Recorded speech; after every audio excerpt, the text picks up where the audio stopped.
గత డిసెంబర్లో తెలంగాణ అసెంబ్లీకి ఎన్నికలు జరగ్గా అధికార తెరాస అఖండ మెజార్టీ సాధించింది. కొత్త ప్రభుత్వం కొలువు తీరి మంత్రివర్గం ఏర్పాటయ్యేలోపే లోక్సభ ఎన్నికలు కూడా రావడం పూర్తవడం జరిగాయి. ఇక ఈ రెండు ఎన్నికలకు ముందే పంచాయతీ ఎన్నికలు జరగ్గా అందులోనూ తెరాస ప్రభంజనం కనిపించింది. ఇక ఇప్పుడు తాజాగా మరో ఎన్నికకు తెలంగాణలో రంగం సిద్ధమవుతోంది.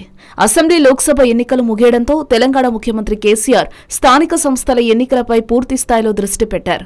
ఇప్పటికే పంచాయతీ ఎన్నికలు పూర్తవడంతో మున్సిపాలిటీ, ఎంపీటీసీ, జెడ్పీటీసీ ఎన్నికలను కూడా సాధ్యమైనంత తొందరగా పూర్తి చేయాలనే యోచనలో తెలంగాణ ప్రభుత్వం ఉన్నట్టు తెలుస్తోంది.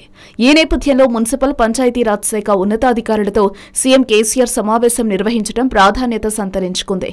లోక్సభ ఎన్నికల కోడ్ ముగిసేలోపే స్థానిక సంస్థల ఎన్నికలను కూడా నిర్వహించాలనే యోచనలో తెలంగాణ సీఎం కేసీఆర్ ఉన్నట్టు వార్తలు వినిపిస్తున్నాయి.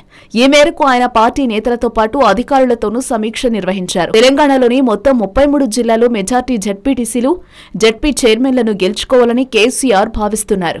ఇందుకోసం జిల్లాకు ఇన్ఛార్జీలుగా మంత్రులను నియమించాలని ఆయన భావిస్తున్నట్టు తెలుస్తోంది. పార్లమెంటు ఎన్నికలు ఎంత ముఖ్యమో స్థానిక సంస్థల ఎన్నికలు కూడా అంతే ముఖ్యమని ఆయన పార్టీ నేతలకు సూచించారని పార్టీ వర్గాలు చర్చించుకుంటున్నారు.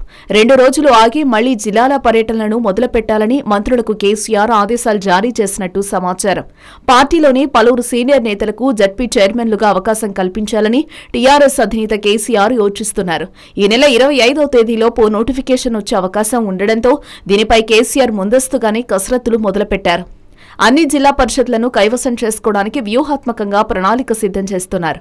మరోవైపు అసెంబ్లీ ఎన్నికల్లో డీలాపడి పంచాయతీ ఎన్నికల్లోనూ సత్తా చాటలేకపోయిన విపక్షాలు మున్సిపాలిటీ, ఎంపీటీసీ, జెడ్పీటీసీ ఎన్నికల్లో ఏ మేరకు పోటీ ఇస్తాయనేది ఆసక్తికరంగా మారింది.